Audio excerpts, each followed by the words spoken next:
Elle est aveugle et indésirable.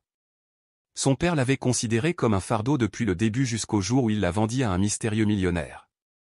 Cette première nuit, tout a changé. La maison inconnue, les caméras, le silence et le froid déguisé en souci, tout était différent. Mais ce qui a suivi a choqué tout le monde. Les journées dans la ville du sud se mélangeaient dans une chaleur accablante qui collait à la peau comme de l'huile. La terre craquait sous la pression de sa propre sécheresse. La maison où vivait Claire n'était guère plus qu'une coquille de ce qu'elle avait été autrefois. C'était un refuge pour une famille, pas un foyer. La porte d'entrée pendait de travers sur des charnières rouillées, et chaque fois que le vent soufflait, elle gémissait en signe de protestation. Les fenêtres étaient recouvertes de contreplaqués tordus et le sol à l'intérieur s'effondrait par endroits, rempli de trous par lesquels les rongeurs se glissaient la nuit. Les murs, marqués par des années d'abandon et des taches de nicotine, ne suggéraient ni confort ni chaleur. Claire vivait dans cette maison depuis sa naissance, mais elle ne l'avait jamais vue. Aveugle depuis sa naissance, elle ne faisait l'expérience du monde qu'à travers le toucher, l'odorat, le son et les légers changements de température et de pression qui signalaient la présence de quelqu'un. La maison sentait la moisissure, l'alcool bon marché et la vieille sueur.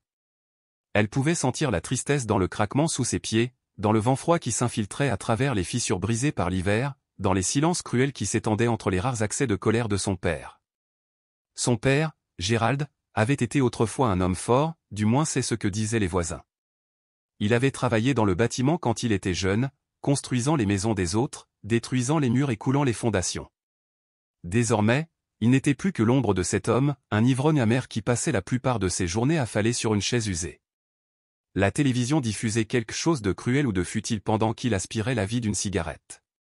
Sa colère bouillonnait sous la surface, prête à exploser à tout moment. Il ne parlait jamais à Claire sauf pour lui crier dessus. La plupart du temps, il l'ignorait comme si sa présence était un écho indésirable de sa vie ruinée. Il ne lui avait jamais pardonné d'être né aveugle. « Tu étais censé être un nouveau départ », lui avait-il dit un jour. Ces mots étaient brouillés par l'alcool, brisés et durs. Claire s'en souvenait comme s'ils étaient gravés dans sa peau. Elle n'avait que quelques années quand il les dit. Elle n'a pas pleuré. Pleurer était devenu une perte d'énergie inutile. Au lieu de cela, elle écoutait, absorbait et restait silencieuse. En silence, la sécurité était assurée. Claire ne quittait presque jamais la maison. De toute façon, il n'y avait nulle part où aller. Les enfants du quartier l'appelaient à son passage, œil fantomatique, grand Dieu, argent, fille maudite. Certains pensaient qu'elle était née aveugle parce que sa mère avait mis Dieu en colère. D'autres ne voulaient tout simplement pas côtoyer quelqu'un qui ne pouvait pas jouer à des jeux ou regarder des dessins animés. Même le pasteur local, un homme qui parlait de salut et de bonté tous les dimanches, semblait entendu et distant lorsqu'il la saluait. Il lui toucha la main comme si elle risquait de l'infecter. La ville, tout comme sa maison, ne se souciait pas des gens comme Claire. Son monde était fait de routine. Le matin, si Gérald était assez sobre, il lui jetait une boîte de haricots froids ou une croûte de pain sur la table. S'il ne l'était pas, elle parvenait à trouver elle-même de la nourriture. Elle a mémorisé l'agencement de la cuisine, l'emplacement de chaque étagère et de chaque marche. Ses doigts bougeaient avec précaution, mesurant la distance, le poids et la forme. Elle pouvait identifier les boîtes grâce à la texture du papier sur les étiquettes, savoir lesquelles étaient périmées grâce à leur odeur. Parfois la nuit, lorsque la maison tombait dans un rare moment de silence, Claire chantait doucement les chansons que sa mère chantait autrefois. Elle se souvenait à peine du visage de sa mère, mais les chansons restaient des berceuses dans la voix qu'il avait autrefois serrée contre elle. Ces nuits-là, Claire s'imaginait dans un autre endroit, où les mains étaient douces et les voix bienveillantes. Elle rêvait d'un bain chaud, rempli de mousse et parfumé à la lavande, plutôt que des éclaboussures glacées qu'elle parvenait à faire dans la baignoire rouillée. Elle rêvait de quelqu'un qui lui peignait doucement les cheveux au lieu de les arracher avec colère à travers les mèches emmêlées. Elle rêvait qu'on lui dise « Je suis heureuse que tu sois là ». Même si ce n'était qu'une fois, ses rêves étaient dangereux. Ils rendirent le silence plus profond à la fin. Un jour, en plein jour, la maison déménagea. Elle le remarqua d'abord dans l'air, un changement de pression, l'odeur d'un parfum qu'elle ne connaissait pas, cher et étranger. Des pas, trop lourds pour être ceux de son père, résonnaient sur les fines planches. Elle restait immobile dans le couloir, les oreilles dressées. « Est-ce elle » demanda l'homme. Sa voix était contrôlée, basse, avec un accent sec du nord. Il n'y avait aucune chaleur, juste de la curiosité. C'est elle, dit Gérald. Le ventre de Claire se serra. Il y eut une pause. Quel âge a-t-elle? 17, 18 en un mois.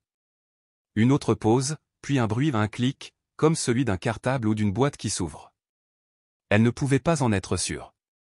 Je veux des enregistrements clairs et sans bruit, a ajouté l'homme. Vous en aurez pour votre argent, fut la réponse. Les mains de Claire tremblaient, mais elle ne bougeait pas. Elle attendit, le dos appuyé contre le mur. Tous les nerfs étaient en alerte.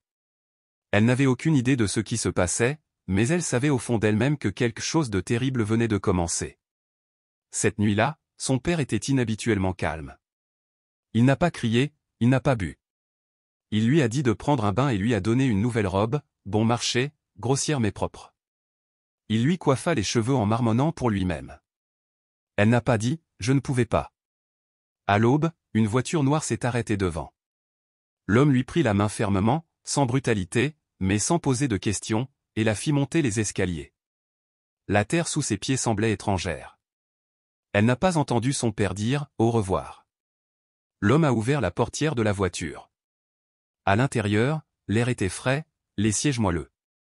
Elle sentait le cuir et quelque chose à peine perceptible, une odeur florale. La porte se referma derrière elle. Le moteur a démarré.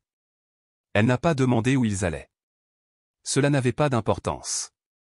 La ville s'éloignait derrière eux.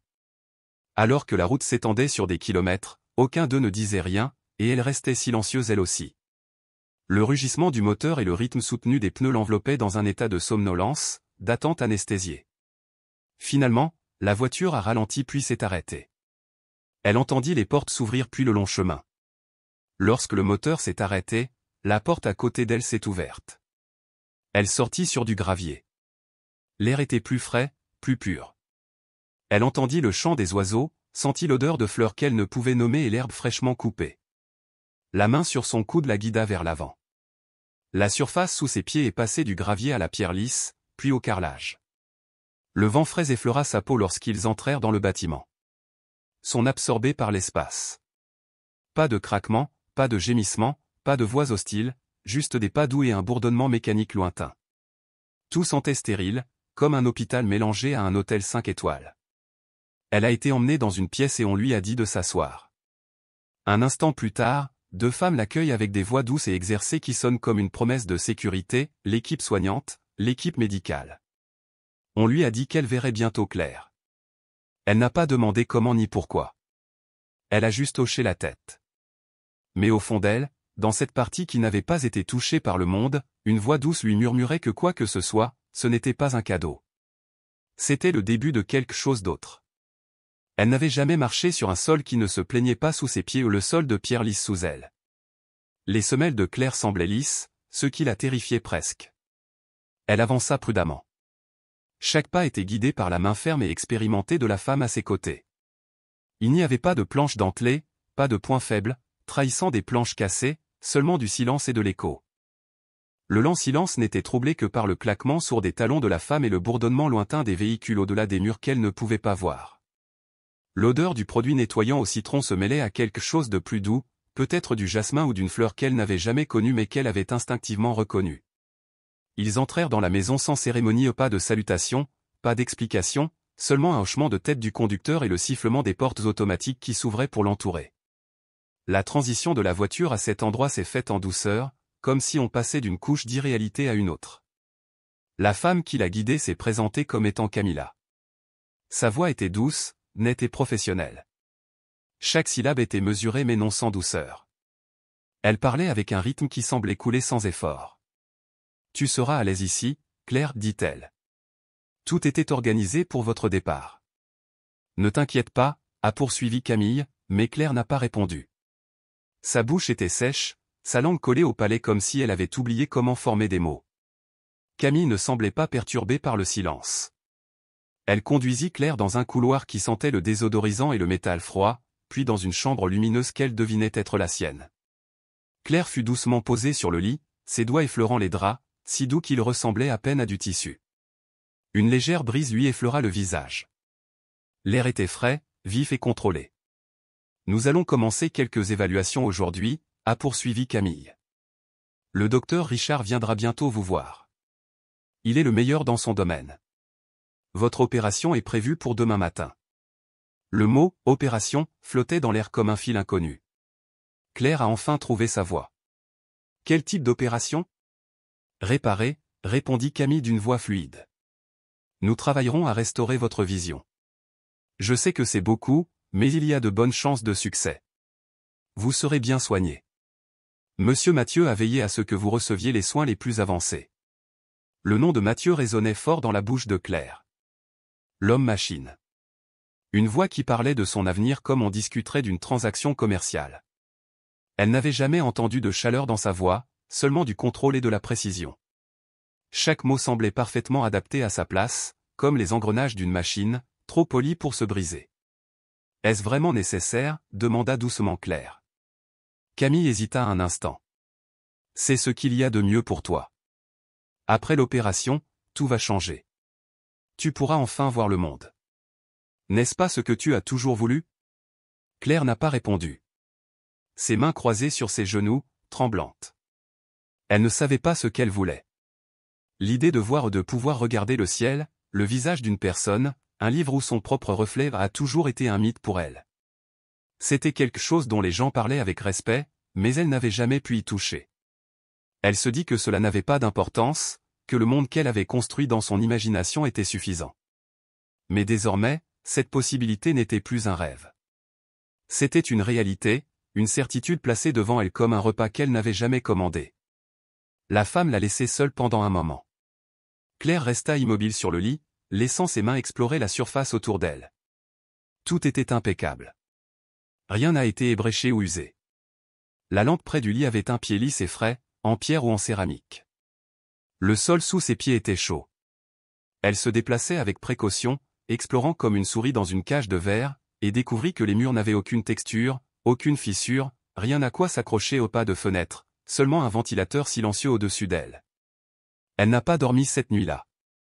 La lumière s'éteignit automatiquement, et elle s'allongea sur le côté, enveloppée d'une douceur qui lui semblait étrangère. Son esprit lui jouait des tours, souvenirs et peurs se mélangeant. Elle entendit l'écho de la voix de son père la taquinant. « Pensez-vous que c'est une bénédiction ? Pensez-vous qu'ils vous l'ont donné gratuitement ?» Elle l'imaginait riant quelque part, ivre et cruel, comptant l'argent avec ses doigts tremblants le matin. La porte s'ouvrit sans un bruit. Une nouvelle voix, masculine et douce, lui demanda de le suivre. Docteur Richard, sa voix était patiente et clinique. Il a décrit la procédure tout en marchant. Le nerf optique est structurellement intact, a-t-il déclaré. C'est rare pour la cécité congénitale. La réaction corticale est atténuée mais pas absente. Nous pensons que le cerveau peut s'adapter. Elle ne comprit pas la moitié de ce qu'il disait mais secoua la tête. Ce qu'elle disait ne semblait pas avoir d'importance. La rivière l'avait déjà emportée au-delà du point de décision. En salle d'opération, elle était posée sur la table, entourée de voix. Tout était fluide, stérile et trop calme. Quelqu'un lui a mis un masque et lui a demandé de compter à rebours à partir de 10. Elle n'a atteint que 7 à son réveil. Elle n'était plus dans la même pièce.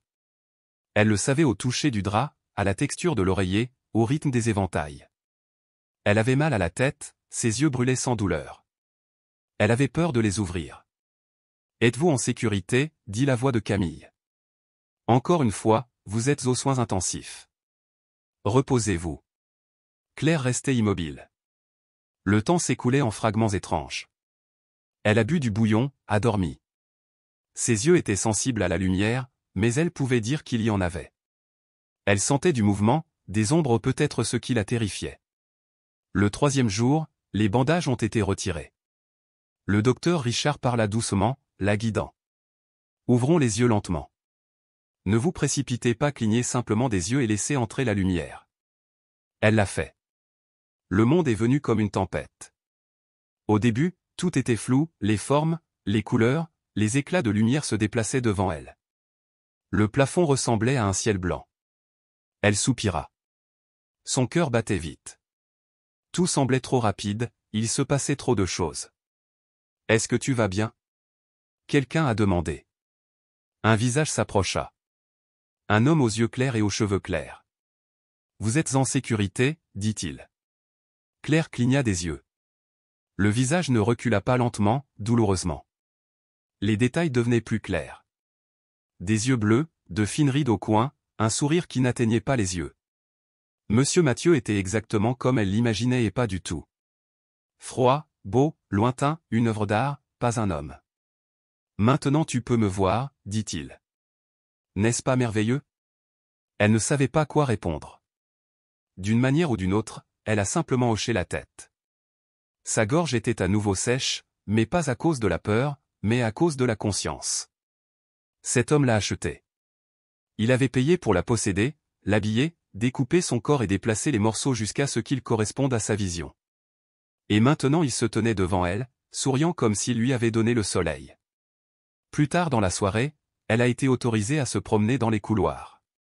Camille marchait à ses côtés en lui faisant de doux éloges, tandis que Claire étendait les mains, touchait les murs, admirait les tableaux. Tout était soigné et calculé.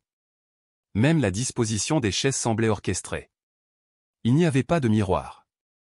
Elle l'a remarqué presque immédiatement. Où sont les miroirs? Elle a demandé à Camille. Camille hésita. Nous les avons enlevés pendant un moment jusqu'à ce que vous vous sentiez plus à l'aise. Cela peut être accablant de se voir pour la première fois. Cette nuit-là, Claire resta allongée dans son lit et regarda le plafond. Elle pouvait voir les ombres de l'éventail, les motifs du plâtre. Sa vision était encore floue, mais elle devenait plus claire. Son cerveau travaillait à plein régime pour rattraper son retard.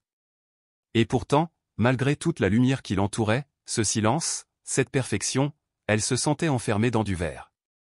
Beau, froid, fragile. Elle ferma les yeux et murmura une question dans l'obscurité. Qu'est-ce que je suis maintenant? Personne n'a répondu. Les jours suivants, son réveil se déroule comme un spectacle soigneusement répété. Chaque étape de sa nouvelle vie était contrôlée par des mains invisibles. Claire a commencé à voir plus clairement et le monde s'est ouvert à elle par couches lentes et intentionnelles. Premièrement, il y avait la lumière et les ombres, les lignes floues et les couleurs qui changeaient à chaque fois qu'elle tournait la tête. Puis des formes sont apparues, une chaise, une table, la courbe douce d'une poignée de porte. Sous ses doigts, des détails apparaissaient enfin, la texture rugueuse du bois, le tissu doux de son revêtement et la façon dont la lumière du soleil filtrait à travers les fenêtres hautes et étroites, projetant des motifs inclinés sur le sol.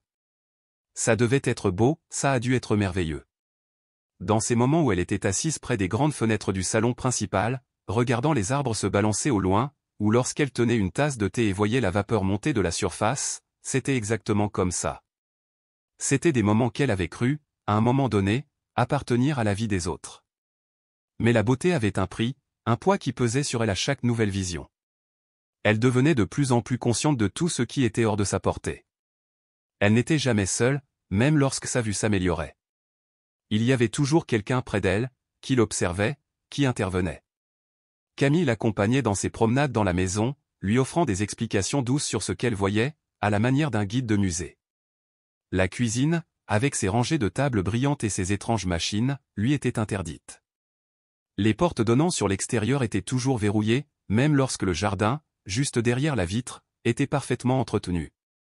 Lorsque Claire lui a demandé si elle pouvait sortir, Camille lui a souri gentiment et a répondu « Pas maintenant, chérie, bientôt ». La maison elle-même était immense, construite comme un hôtel de luxe mêlé à une clinique stérile. Chaque couloir était impeccable, chaque pièce soigneusement choisie. Il n'y avait pas de coins éraflés, de tapis inégaux ou de désordre. Rien n'était déplacé. La maison respirait grâce à des conduits d'air et des portes coulissantes, entretenues par un personnel silencieux qui se déplaçait d'une tâche à l'autre, sans jamais lui prêter attention à moins qu'on ne lui adresse directement la parole. Tout ce qu'elle touchait était doux. Rien ne résistait, et rien, comme elle le comprenait, ne lui appartenait réellement. Il n'y avait pas de serrure dans sa chambre. Aucune des portes n'avait de serrure. Si elle en fermait un, elle le retrouvait souvent légèrement entrouvert quelques minutes plus tard. Un jour, elle a essayé de s'enfermer dans la salle de bain, juste pour ressentir à quoi ressemblait l'intimité dans ce nouveau monde. Lorsqu'elle sortit, Camille se tenait dans le couloir. L'inquiétude sur le visage de Camille était évidente, comme celle d'un parent qui aurait surpris son enfant en train de faire une bêtise. « Vous ne devez pas vous cacher ici, dit-elle. Il n'y a rien à craindre. » Mais Claire avait peur, ni de la maison, ni des gens, ni des choses qu'elle ne comprenait pas encore, mais du silence. Elle avait l'impression que tout ce qu'elle vivait faisait partie d'un scénario qu'elle n'était pas autorisée à lire. Elle se sentait comme une invitée créée pour le confort de quelqu'un d'autre. Elle a commencé à tester discrètement les limites.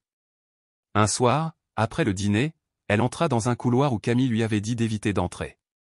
Ce couloir était plus sombre que les autres, moins poli, avec des portes qui semblaient plus lourdes et plus anciennes.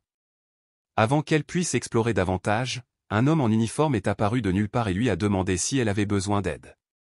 Son sourire était poli, mais ses yeux étaient durs. Elle marmonna quelque chose à propos de sa perte, et il la ramena silencieusement dans le hall principal. Le lendemain matin, Camille lui rappelle gentiment de rester dans les zones désignées pour sa propre sécurité. Claire remarqua les caméras montées en hauteur dans les coins du plafond. Ils se fondaient dans l'architecture, mais une fois qu'elle les avait remarqués, elle ne pouvait plus s'empêcher de les voir. Il y en avait dans toutes les pièces sauf la salle de bain. Elle se demandait depuis combien de temps il la surveillait avant l'opération, pendant, après et même maintenant. Elle commença à s'habiller dos au coin, même si cela ne lui apportait aucun réel réconfort. Ses vêtements apparaissaient chaque matin, pliés en carré parfait dans son placard, soie et coton magnifiques, silhouettes élégantes, couleurs délicates. Mais elle n'en a choisi aucun. Ses chaussures étaient toutes de la même marque. Ses articles de toilette étaient disposés en parfait ordre sur la coiffeuse, une saveur de lotion, un type de shampoing, une brosse à dents.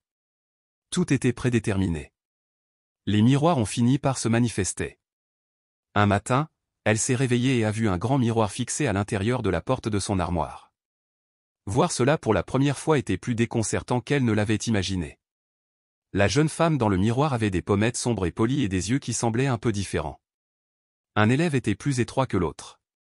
Tous deux étaient injectés de sang, reflétant les conséquences de l'opération. Ses cheveux étaient coiffés et tressés étroitement autour de son visage. Elle n'a pas reconnu la personne qui la regardait. L'image était trop claire, trop parfaite. On aurait dit qu'elle voyait une poupée. Lorsqu'elle a demandé à Camille qui l'avait coiffée, la femme a simplement souri et répondu « Notre équipe s'occupe de tout, même de votre corps ». Monsieur Mathieu commençait à lui rendre visite plus fréquemment, toujours seul, toujours sans prévenir. Il apparaissait à des moments inattendus, pendant le petit déjeuner, au milieu d'un livre qu'elle essayait de lire avant de s'endormir. Sa présence la dérangeait. Il se déplaçait dans la maison comme une ombre qui lui appartenait, mais sans laisser de traces. Il a complimenté ses progrès, sa posture, son discours. « Vous vous êtes à merveille adapté », lui dit-il un jour en posant sa main sur son épaule. « Comme je savais que tu le ferais. » Un soir, il lui raconta qu'ils étaient seuls dans la serre d'hiver. Les étoiles étaient visibles à travers le toit dans une lumière froide et lointaine. Monsieur Mathieu était assis en face d'elle. Ses doigts étaient entrelacés, ses yeux fixes. « Vous êtes ici depuis presque 3 semaines, dit-il. Je pense qu'il est temps de parler de ton avenir. » Le ventre de Claire se contracta. « J'ai pris soin de tous les détails, a-t-il poursuivi. Votre santé, votre éducation, votre bien-être, mais tout cela n'est qu'un début. » Elle n'a rien dit. Le silence s'étendit. « Vous en avez besoin dans ce monde, a-t-il déclaré. Tu as besoin d'un rôle, et je pense que j'en ai un pour toi. » Son cœur commença à s'emballer. « Vous serez protégé, respecté. Vous ne manquerez de rien. Et en retour, je vous demande quelque chose de très simple. » Il se leva, s'approcha d'elle et s'agenouilla pour croiser son regard. « Épouse-moi. » Les mots flottaient dans l'air lourd et suffocant comme de la fumée. Elle le regarda, son esprit incapable de comprendre ce qu'il venait de dire. Sa voix n'a pas faibli. Il sourit. « Ce ne sera pas aujourd'hui. Nous allons prendre notre temps, mais je veux que vous compreniez où cela nous mène. Vous n'êtes pas un protégé, vous n'êtes pas un patient, vous êtes quelque chose de plus. » Il lui prit la main, mais elle la retira instinctivement. « J'ai besoin de temps, murmura-t-elle. »« Bien sûr, dit-il doucement. Vous avez tout le temps dont vous avez besoin. » Cette nuit-là, elle n'a pas dormi.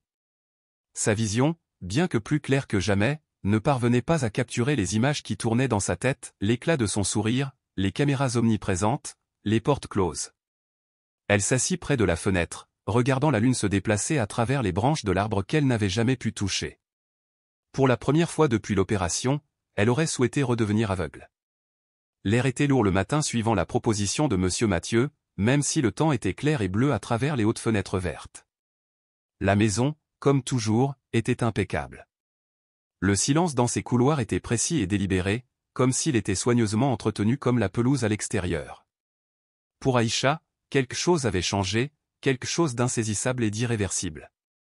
Ce matin-là, elle se déplaçait dans la maison, le poids d'une pierre attachée à son dos. Elle ne pouvait se forcer à regarder qui que ce soit dans les yeux, ni Camille, ni le personnel de ménage, ni la cuisinière qui posait silencieusement son petit déjeuner sur la table comme pour prononcer une phrase. Personne n'a reconnu ce qui s'était passé la veille. Personne n'a demandé si tout allait bien.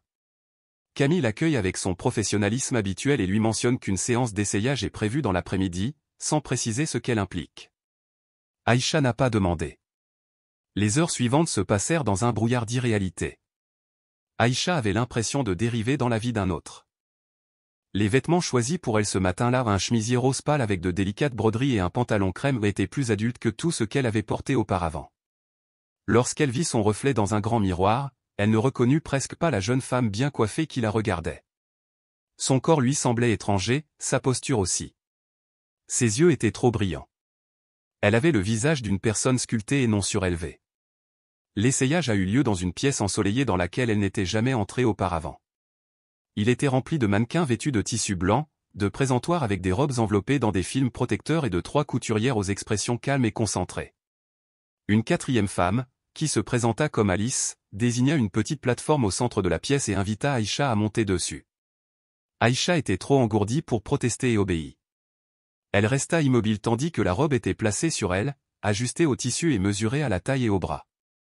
La robe était blanche pas d'un blanc éclatant, mais d'un ivoire doux, comme l'intérieur d'une coquille.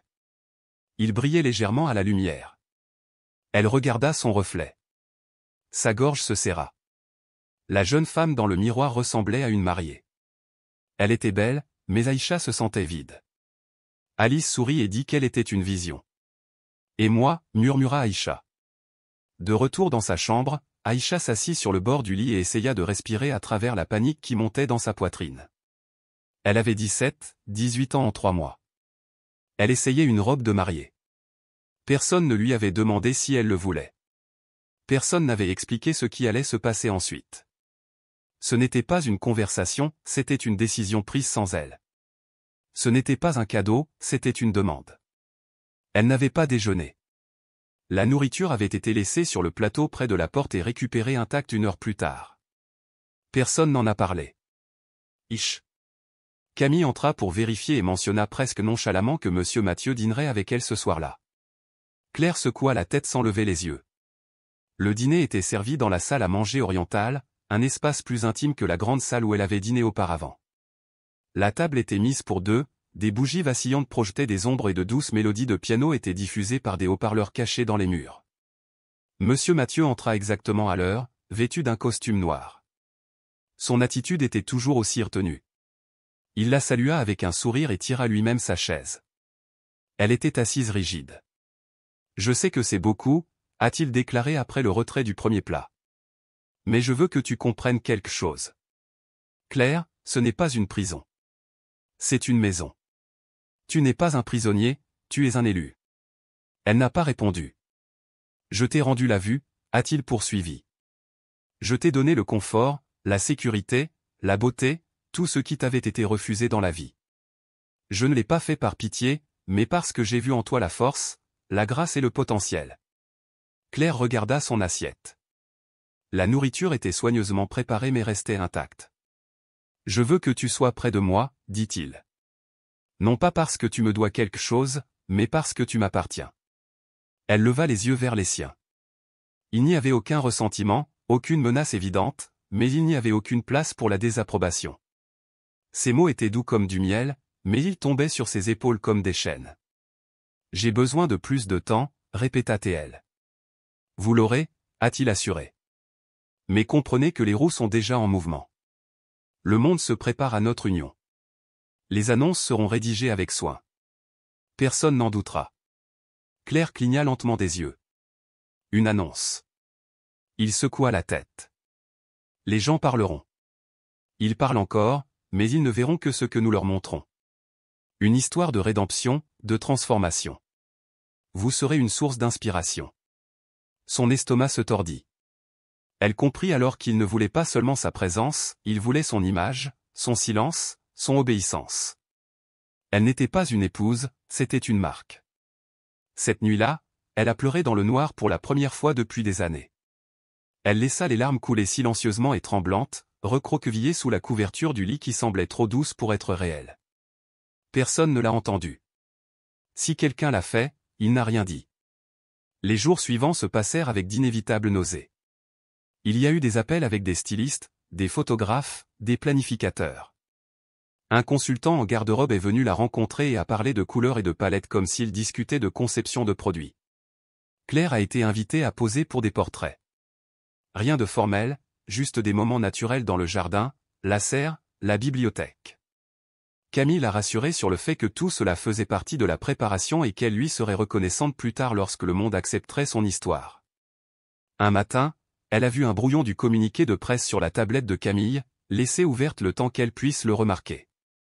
Il parlait d'un acte philanthropique, du parcours remarquable d'une jeune fille aveugle sauvée d'une vie difficile et transformée en symbole d'espoir. Le mot « engagement » a été utilisé 3 fois. Claire s'arrêta de parler pendant un moment. Les mots semblaient inutiles. Elle se déplaçait dans la maison comme un fantôme. Elle s'habillait quand on lui le demandait, mangeait quand elle le pouvait et souriait quand on lui demandait, jouant le rôle qui lui était assigné, attendant et observant.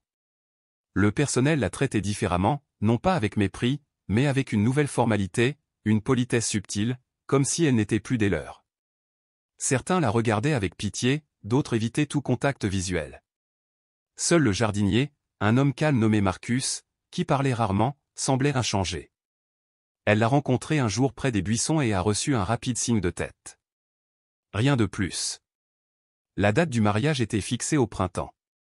Une cérémonie intime, selon Camille. Pas de presse, juste les bonnes personnes, quelques invités soigneusement sélectionnés. L'annonce publique viendrait plus tard. Claire comprit alors qu'elle avait peu de temps. Elle commença à étudier la maison plus attentivement, notant les changements de personnel, quelle porte nécessitait une carte d'accès et quelle était surveillée. Elle posait des questions subtiles, les déguisant sous un air de curiosité innocente. Elle vérifia à nouveau les limites, s'aventurant un peu plus loin que ce qui était autorisé. Elle s'attardait dans des endroits où elle ne devrait pas être. Elle a trouvé ses vieilles affaires dans un placard verrouillé dans la buanderie du rez-de-chaussée. Ils étaient soigneusement pliés et étiquetés. Elle toucha le tissu rugueux de son vieux pull et sentit quelque chose de pointu en elle. Ils avaient gardé des traces de ce qu'elle avait été, des reliques. Cette nuit-là, Monsieur Mathieu visita sa chambre. Il frappa une fois avant d'entrer, sans attendre la permission. Il lui tendit une petite boîte en velours. À l'intérieur se trouvait une bague en or avec un diamant qui brillait comme un éclat de verre. « Je pensais qu'il était temps », a-t-il déclaré. Claire le regarda longuement avant de lever les yeux vers les siens. « Je vais le porter », dit-elle. Il semblait satisfait, non pas parce qu'elle était prête, mais parce qu'il savait qu'elle le ferait. Il fit une pause pendant qu'il l'examinait, secouant la tête. « Je peux attendre encore un peu. » Il l'embrassa sur le front et partit. Lorsque la porte se referma derrière lui, Claire s'assit seule dans la pièce silencieuse et passa la bague à son doigt. Elle était là, parfaitement. Pour la première fois depuis son arrivée dans la maison, elle commença à planifier son départ. Le lendemain matin, après avoir mis la bague, Claire s'est réveillée dans une pièce remplie de silence extérieur. Le soleil se levait dans un ciel pâle. Une douce lumière pénétrait à travers les grandes fenêtres, projetant de longues rayures sur le sol. La maison était impeccable, comme toujours, mais l'air semblait lourd de quelque chose de trop soigneusement planifié. Mais quelque chose avait clairement changé. Ce n'était pas soudain ni un moment de rébellion, mais une confiance lente et implacable qui s'était installée dans ses os. Elle ne pouvait pas expliquer quand cela avait commencé. Peut-être avait-il toujours été là, comme une graine endormie sous des années de peur et de silence. Mais maintenant, il s'était réveillé. Elle s'assit sur le lit. La couverture s'était rassemblée autour de sa taille. La bague de fiançailles reflétait la lumière du matin comme un avertissement. Elle semblait plus froide que la veille. Elle tourna lentement sa main, observant sa lueur, et essaya de se souvenir du dernier moment où elle avait véritablement pris une décision par elle-même. Pas par peur, pas par obéissance, pas comme un geste répété dans la danse de quelqu'un d'autre. La prise de conscience s'est faite silencieusement, sans drame. Elle n'avait pas pris une telle décision depuis des années. Le petit déjeuner est arrivé, comme toujours, à 7h45 précise. Le plateau était apporté par une nouvelle jeune femme que Claire n'avait jamais vue auparavant, mince, nerveuse, avec des yeux qui semblaient chercher partout. Elle fit le tour de la pièce sans s'arrêter, posa le plateau sur la table et se tourna pour partir sans un mot. Mais Claire a parlé avant de pouvoir partir. « Quel est ton nom ?» elle a demandé. La jeune femme se figea, visiblement effrayée, puis se retourna lentement et répondit d'une voix presque inaudible, « Aïcha », Claire la remercia. Les yeux de la jeune femme se tournèrent vers le visage de Claire, comme si elle ne savait pas comment réagir face à cette reconnaissance. Puis elle est partie. Claire s'est assise pour manger. Son esprit travaillait déjà, reliant les moindres détails, le regard nerveux, la rapidité de la fuite, le fait qu'elle paraissait plus jeune et moins entraînée que les autres. Plus tard dans la matinée, lors de la promenade prévue dans le jardin, Claire l'a aperçue à nouveau, portant cette fois un panier de linge propre par l'entrée du personnel du côté ouest. Claire ralentit son pas, feignant de s'intéresser à un buisson en fleurs, et remarqua que la jeune femme jetait un coup d'œil furtif par-dessus son épaule avant de disparaître par la porte du personnel. Ce détail, qui aurait pu manquer à la plupart, ne lui a pas échappé. Elle avait appris à voir plus que ce qui lui était montré. Cette nuit-là, en attendant que la maison se calme, les couloirs étaient sombres après minuit. Même si le personnel se relâchait pendant la nuit, il y avait des moments d'absence prévisibles, des lacunes dans la structure. Elle comptait les pas, mesurait combien de temps il fallait pour qu'un couloir se vide avant qu'un autre ne soit patrouillé. Sans pied et silencieuse, elle se faufila dans le couloir en direction de la buanderie, un endroit qu'elle n'avait visité qu'une seule fois auparavant. La porte grinça mais doucement. À l'intérieur, l'odeur du linge chaud et du tissu lui remplissait les poumons. Elle parcourut rapidement les étagères jusqu'à trouver un coin hors de vue de la caméra montée au plafond. Elle a caché un grand panier. Elle n'a pas eu à attendre longtemps. Il entra, portant une pile de serviettes pliées. Ses pas étaient rapides et discrets. Claire se releva, se révélant lentement, ne voulant pas lui faire peur. La jeune femme s'arrêta à mi-chemin, les yeux écarquillés. « J'ai besoin de votre aide, » dit Claire. Elle ouvrit la bouche mais rien n'en sortit. Elle regarda le couloir derrière elle, puis de nouveau vers Claire. « Tu n'es pas en sécurité ici, » continua Claire à voix basse. « Aucun de nous n'est en sécurité. » Elle jeta un coup d'œil à la caméra au-dessus d'elle. J'ai vérifié son angle. Il déglutit difficilement. « Tu ne devrais pas être ici. » « Je sais, mais j'ai besoin de parler à quelqu'un qui ne me paie pas pour sourire. » Pendant un long moment, ils se regardèrent en silence, puis lentement, elle secoua la tête et murmura « Revenez demain à la même heure. » Claire rentra discrètement dans sa chambre. Son cœur battait vite non pas à cause de la peur, mais à cause de quelque chose de plus aigu, de plus déterminé. Elle s'assit au bord du lit et regarda son reflet. La jeune femme dans le miroir changeait. La nuit suivante, et celle d'après, ils se retrouvèrent à nouveau. Au début, elle hésitait, craignant de se faire prendre, mais peu à peu, sa voix devint plus confiante. Elle a clairement indiqué qu'elle venait de l'étranger, d'Afrique du Nord, sans jamais nommer son pays. Elle était arrivée en pensant travailler dans un hôtel mais s'est retrouvée coincée par un contrat qu'elle n'avait pas signé. Ses papiers avaient été confisqués, son salaire retenu. Il trouve des gens qui ne lui manqueront pas, dit-elle, comme moi.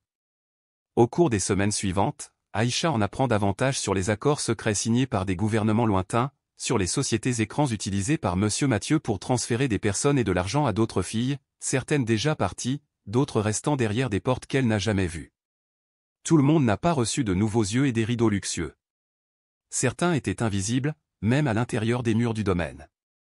Elle a également appris où étaient conservées les archives, dans un bureau protégé mais pas inaccessible où Camille conservait des copies de documents, visas, actes de naissance, accords de confidentialité. Tout a été soigneusement catalogué. Aïcha commença à cartographier la maison plus précisément, mémorisant les codes des portes, observant quand les portes étaient verrouillées et quand elles restaient ouvertes. Chaque geste d'obéissance lui valait davantage de confiance. Chaque sourire adressé à Monsieur Mathieu, chaque geste de soumission de la tête devenait une couche de camouflage. Camille la félicitait pour ses progrès, pour sa maturité. « Tu deviens plus brillante », lui dit-elle un jour alors qu'Aïcha descendait de voiture après une visite discrète dans une clinique privée. « Tu es vraiment épanouie. » Aïcha sourit. Elle avait appris à sourire sur commande. Plus tard dans la semaine, elle a trouvé une carte clé laissée sur une petite table près du bureau. Il appartenait à l'un des nouveaux gardes, un homme dont elle ne connaissait pas le nom. Il n'avait été négligent qu'une seule fois. Elle a pris la carte, copié le numéro et l'a rendu avant d'être remarquée. Cette nuit-là, elle murmura, « Ton plan, où ?» La jeune femme pâlit. « Ils vous tueront s'ils le découvrent », a-t-elle déclaré. « Laissez-le découvrir », répondit Aïcha. « Je n'ai jamais été à eux. » Il hésita, puis tendit lentement à Aïcha une petite clé USB usée et rayée. « C'est tout ce que j'ai pu trouver », a-t-elle déclaré. « Documents, contrats, voire photos. Vous aurez besoin d'aide pour les sortir. »« Je m'en occupe, » dit Aïcha. « Je dois d'abord sortir. » Son moment est venu 3 nuits plus tard. Il y a eu une tempête. La pluie battait contre les fenêtres et le système de sécurité se mettait en mode verrouillage, se concentrant sur les menaces périphériques. À l'intérieur, les gardes étaient plus lents. Leurs habitudes avaient été bouleversées. Aïcha sortit de sa chambre, vêtue de noir. Ses cheveux étaient cachés sous un foulard. Elle arriva au bureau, ouvrit la porte avec le code copié et récupéra les dossiers nécessaires, son dossier médical, des papiers par défaut, un contrat signé sous des noms fictifs. Elle atteignit la grille du jardin où il l'attendait. Le visage de la jeune femme était pâle sous la lumière des éclairs. « Ils le découvriront », murmura-t-elle. « Laissez-le découvrir », répondit Aïcha. Elle montait dans la voiture qu'ils avaient réservée. Ils attendirent qu'il passe le poste de contrôle arrière, regardant par les fenêtres la propriété disparaître derrière eux. Elle ne pleurait pas. Pas encore. Ce n'est qu'en arrivant à la maison, dans un appartement délabré à 1 heure de la ville, où les attendait un ami d'Hila, que la clé USB a été envoyée le lendemain matin à un journaliste, un vieux reporter réputé pour rechercher des vérités qui dérangent. Il faudrait du temps pour tout vérifier, pour publier l'histoire. Mais le processus avait commencé. Aïcha était assise près d'une fenêtre fissurée, regardant au loin les lumières clignotantes de la ville. Elle était seule, sans argent. Mais pour la première fois, la vie qu'elle menait était la sienne. La pluie a continué pendant plusieurs jours après la fuite d'Aïcha, comme si le ciel lui-même avait décidé d'effacer toute trace du lieu qu'elle avait laissé derrière elle. Le petit appartement qu'elle occupait maintenant sentait les murs humides et quelque chose de vieux. Les restes de trop de vie vivaient dans les mêmes pièces exiguës. Ce n'était pas un endroit de luxe.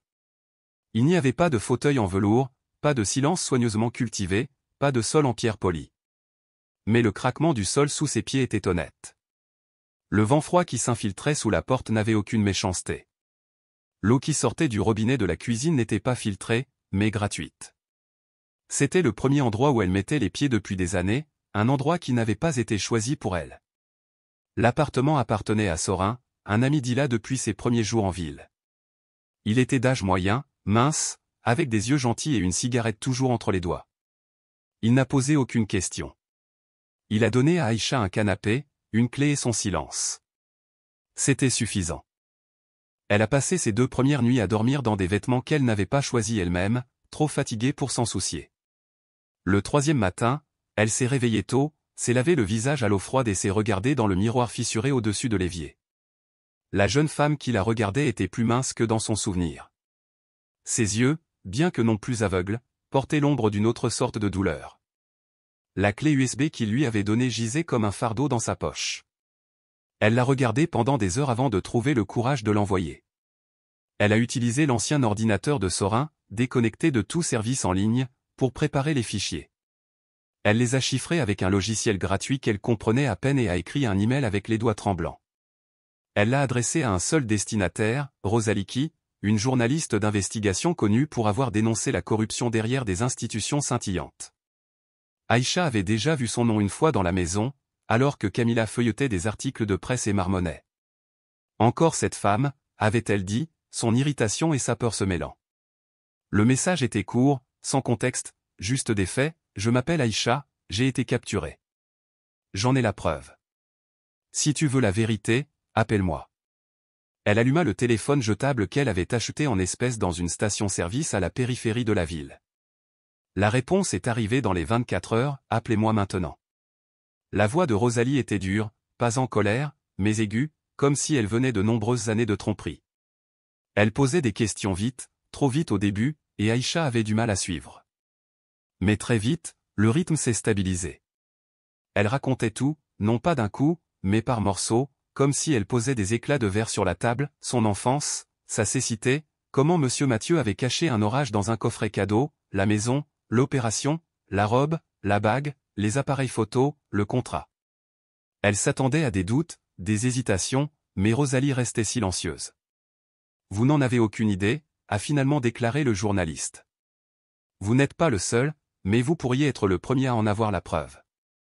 Les jours qui suivirent passèrent vite. Rosalie est arrivée avec une petite équipe.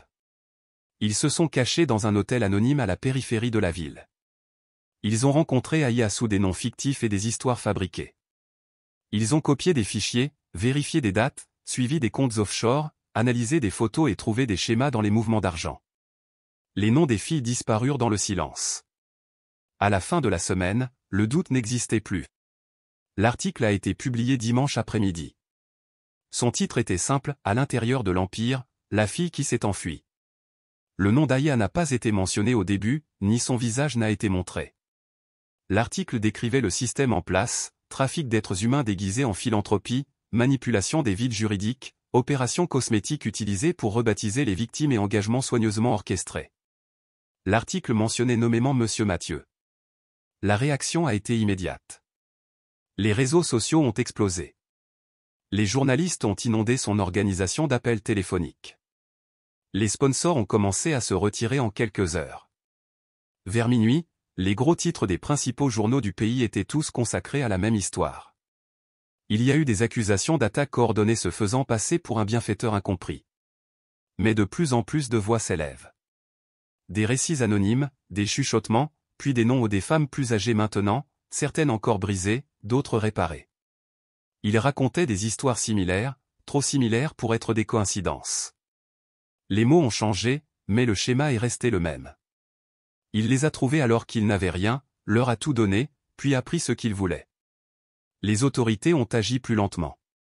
La machine à richesse a sa propre dynamique, et Monsieur Mathieu a passé une décennie à bâtir son influence. Ses avocats ont porté plainte contre l'article, menaçant le journal de poursuites en diffamation. Mais le mal était déjà fait. Les sponsors s'étaient retirés. Le conseil d'administration de son organisation a démissionné. Ses biens ont été scrutés. Le FBI a ouvert une enquête. Les organisations internationales ont lancé leurs propres enquêtes. Une semaine après la publication de l'article, Rosalie a reçu un appel de Claire avec une phrase simple « Nous l'avons fait ». Mais Claire ne se sentait pas victorieuse, pas encore. Quelques jours plus tard, elle a accepté de donner une interview. Il a été tourné dans un décor neutre, sans éclairage de luxe ni équipe de maquillage. C'était simplement une pièce avec un mur blanc, la caméra fonctionnait silencieusement et enregistrait. Elle était assise sur une simple chaise, les cheveux tirés en arrière, sans fioriture. Elle a commencé au début, non pas par l'opération ou la maison, mais par la solitude. La fin de la voix de son père, lui disant qu'elle était brisée, le contact des doigts de sa mère lui caressant la joue. Elle a parlé pendant près de 2 heures sans interruption, sans montage.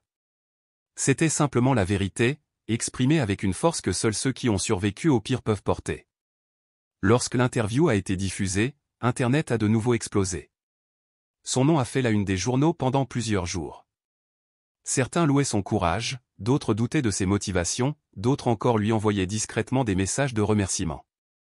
Un message disait « Je pensais que j'étais le seul ». Elle a gardé chaque mot. Petit à petit, elle sort de la tempête. Elle a déménagé dans un petit appartement dans un quartier plus calme de la ville. L'équipe de Rosalie l'a mise en relation avec des conseillers juridiques, des thérapeutes et une fondation prête à financer ses études. Pour la première fois, elle est entrée dans la classe en tant qu'élève et non en tant qu'histoire. Elle portait ce qu'elle voulait. Elle a coupé ses cheveux courts, arpenté les rues où personne ne la regardait. Parfois les gens la reconnaissaient, parfois non. Elle s'en fichait.